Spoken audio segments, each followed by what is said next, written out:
শেখ হাসিনাকে বাংলাদেশের প্রত্যর্পণের প্রশ্নে যা বললেন ভারতের পররাষ্ট্রমন্ত্রী।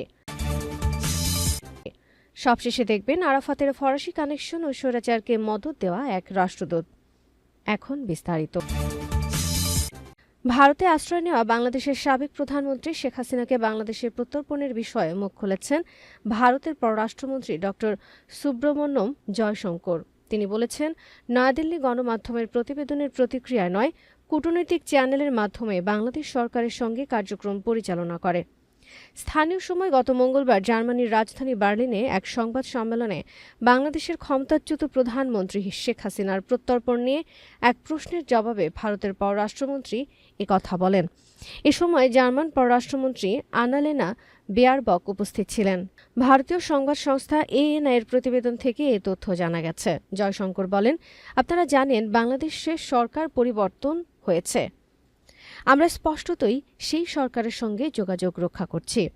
আমরা কূটনৈতিক চ্যানেলের মাধ্যমে এটি করি। গণমাধ্যমে যে প্রতিবেদনগুলো প্রকাশিত হয় তার ভিত্তিতে করা জরুরি নয়। গত ৫ অগস্ট ছাত্র জনতার অভ্যুত্থানের মুখে পদত্যাগ করে দেশ ছেড়ে চলে যাওয়ার পর থেকে শেখ হাসিনা ভারতে অবস্থান করছেন।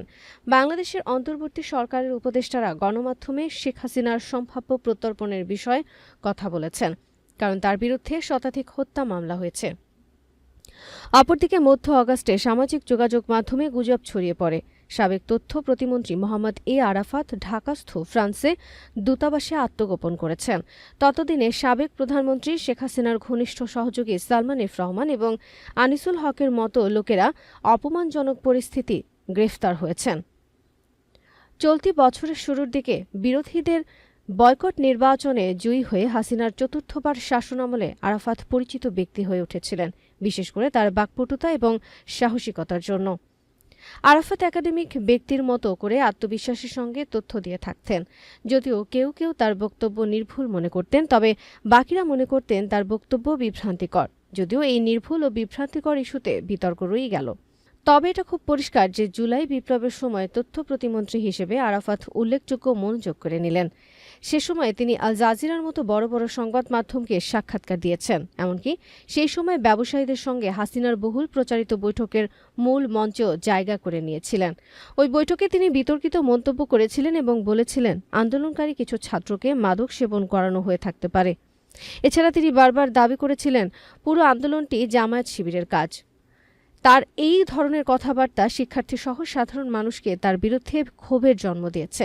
তাই যখন ফ্রান্সের দূতাবাসে আরাফাত আশ্রয় চাওয়ার খবর ছড়িয়ে পড়ে, তখন ছাত্রদের কয়েকটি দল ফ্রান্স দূতাবাসের পাশেও বিক্ষোভ বিবেচনা করেছিল।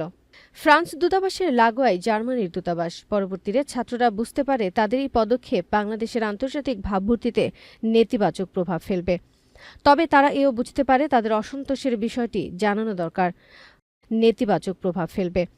তবে তারা এও বুঝতে পারে তাদের অসন্তোষের বিষয়টি জানানো দরকার।